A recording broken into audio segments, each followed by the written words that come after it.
రాజమండ్రి కల్తీ పాల ఘటనతో ఏపీ ప్రభుత్వం అప్రమత్తమైంది. ఈ ఘటనలో 5గురు మరణించడంపై సీఎం చంద్రబాబు సీరియస్ అయ్యారు. దీంతో కఠినమైన ఆదేశాలు జారీ చేశారు. రాష్ట్ర వ్యాప్తంగా ఉన్న అన్ని డైరీలపై దృష్టి పెట్టాలని అధికారులను ఆదేశించారు. ఇక లైసెన్స్ లేకుండా నడుస్తున్న డైరీలపై చర్యలు తీసుకోవాలని ఆదేశించారు. డైరీల వద్ద సేకరించిన శాంపిల్స్ ల్యాబ్స్ కు పంపాలని ఆదేశించారు. దీంతో రాష్ట్ర వ్యాప్తంగా పాల డైరీల వద్ద పాల వ్యాపారస్తుల వద్ద నుంచి ఫుడ్ సేఫ్టీ అధికారులు శాంపిల్స్ సేకరిస్తున్నారు. ఇదే అంశంపై మరింత సమాచారాన్ని మా అమరావతి బ్యూరో చీఫ్ నాగకిషోర్ అందిస్తారు. చెప్పండి నాగకిషోర్, అసలు లైసెన్స్ లేకుండా ఇలా వ్యాపారాలు చేస్తున్న వారిపై ప్రభుత్వం ఎట్లాంటి చర్యలు తీసుకోబోతుంది? దేవిక, ఇప్పుడు దాకా మనం చూస్తున్న పాలు ఉత్పత్తి పాలు అనుకున్నాం, కానీ అవి ఉత్పత్తి కాదు, ఉత్తుత్తి పాలు అని చెప్పి నిరూపితమైంది. ఈ ఉత్తుత్తి పాలు మీద దాడులు చేయాల్సినటువంటి అధికారులు నిమ్మకి నీరెత్తినట్లు వ్యవహరిస్తున్నారన్న ఆరోపణలు అయితే పెద్ద ఎత్తున వినపడతా ఉన్నాయి. ఒక రాజమండ్రిలోనే కాదు, ఇలాంటివి రాష్ట్ర వ్యాప్తంగా కూడా కోకెల్లాగా జరుగుతున్నప్పటికీ కూడా వీటి మీద దృష్టి సారించాల్సినటువంటి ఫుడ్ సేఫ్టీ అధికారులు కనీసం అటువైపు కూడా కన్నెత్తి చూడట్లేదన్న ఆరోపణలు అయితే వినపడతా ఉన్నాయి. ఇప్పుడు పాలు కల్తీ జరిగింది కాబట్టి ఆ డైరీలకి లైసెన్స్ ఉన్నాయా లేదా అని దాడులు నిర్వహిస్తున్నారే తప్పించి అసలుకి ఏదైతే ప్రజలకు అందిస్తున్నటువంటి ఫుడ్ స్టాల్స్ కి సంబంధించి పెద్ద ఎత్తున ఏర్పడుతున్నాయి, వాటికి లైసెన్సులు ఉన్నాయా లేవా, వాళ్ళకి అమ్ముతున్న పాలకు లైసెన్సులు ఉన్నాయా లేవా అని చెప్పి దాడులు నిర్వహించి వాళ్ళకు వస్తున్నటువంటి పాలు కావచ్చు, ఫుడ్ కావచ్చు, అది సక్రమంగా వస్తుందా లేకుంటే ఏమైనా కల్తీ జరుగుతుందా అని చెప్పి దాని మీద దాడులు చేయాల్సినటువంటి అధికార యంత్రాంగం నిమ్మకి నీరెత్తినట్లు వ్యవహరిస్తుందని చెప్పి ఆరోపణలు అయితే వినపడతా ఉన్నాయి.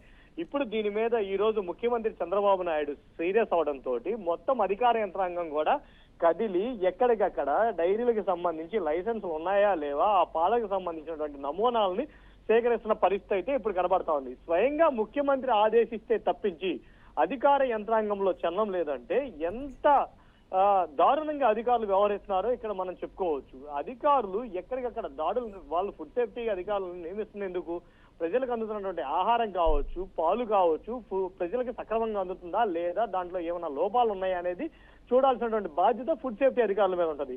వీళ్ళు ఎంత మేర దాడులు నిర్వహిస్తున్నారు, ఎంత మేర కేసులు నమోదు చేస్తున్నారు, అలా కేసులు నమోదు చేస్తుంటే ఇలాంటి ఘటనలు ఎందుకు జరుగుతున్నాయి అని చెప్పి వాళ్ళు ప్రశ్నించుకోవాల్సిన పరిస్థితి ఇప్పుడు ఆసన్నమైందని కూడా చెప్పుకోవచ్చు.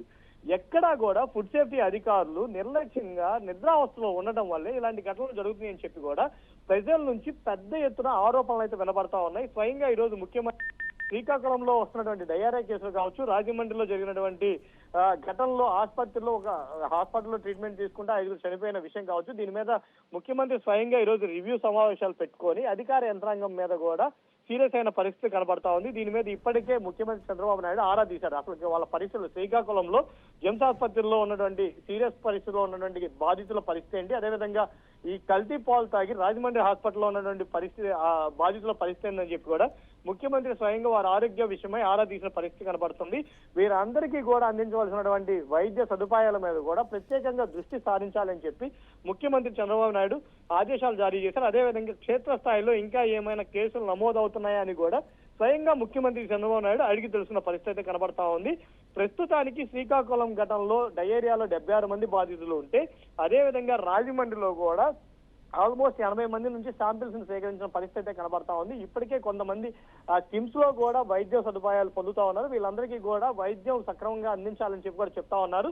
ఇంకో పక్క రాజమండ్రిలో, కాకినాడలో కూడా, వైజాగ్ లో ఈ ఏదైతే రాజమండ్రి ఘటన తర్వాత పూర్తి స్థాయిలో ఫుడ్ సేఫ్టీ అధికారులు దృష్టి సారించాలని కూడా చెప్పుకోవచ్చు. పూర్తిగా అప్రమత్తమైనటువంటి అధికార యంత్రాంగం ఇప్పుడు ఆ డైరీల లైసెన్సులను చెక్ చేస్తా ఉంది. అదేవిధంగా అక్కడికి వస్తున్నటువంటి పాలకు సంబంధించిన నమూనాలను కూడా సేకరిస్తా ఉన్నారు.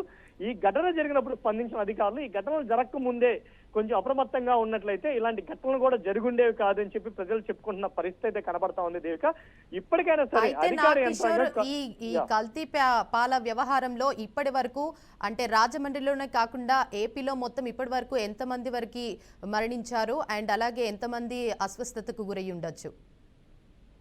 మనం దేవిక ఇక్కడ మనం చూసుకున్నట్లయితే గతంలో నర్సరావుపేట ప్రాంతంలో పాలల్లో యూరియా కలిపేసి ఆ కల్తీ పాలతోటి చాలా మంది ఆరోగ్యం దెబ్బతిన్న పరిస్థితులు, అదేవిధంగా చనిపోయిన పరిస్థితులు కూడా చూస్తున్నాము.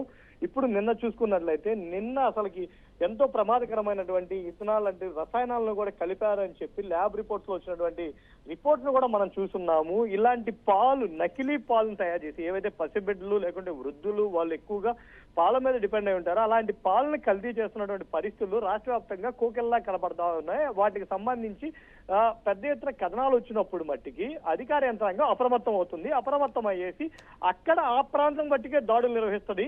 ఆ తర్వాత సర్దుబాటు చర్యలు చేపడతారే తప్పించి ఇలాంటి ఘటనలు జరగకుండా రాష్ట్ర వ్యాప్తంగా వీళ్ళు 15 రోజులకు ఒకసారి ఆ డైరీలు నిర్వహిస్తున్నటువంటి డైరీ నిర్వాహకుల వద్దకు వెళ్ళి వాళ్ళు స్వచ్ఛమైన పాలు ఇస్తున్నారా లేదా, వాళ్ళకి ఈ మెజర్మెంట్స్ ను ఫాలో అవుతున్నారా లేదా, దీనికి సంబంధించి ఏవైతే కూలెంట్ అట్లాంటివి ఏదైతే మొన్న కలిసిందని చెప్పుకుంటా ఉన్నారో దానికి సంబంధించి నిబంధనలు పాటిస్తున్నారా లేదా అనేది పరిశీలించాల్సినటువంటి ఫుడ్ సేఫ్టీ విభాగం అయితే మట్టికి పూర్తిగా నిద్రావస్థలో ఉందని కూడా చెప్పుకోవచ్చు.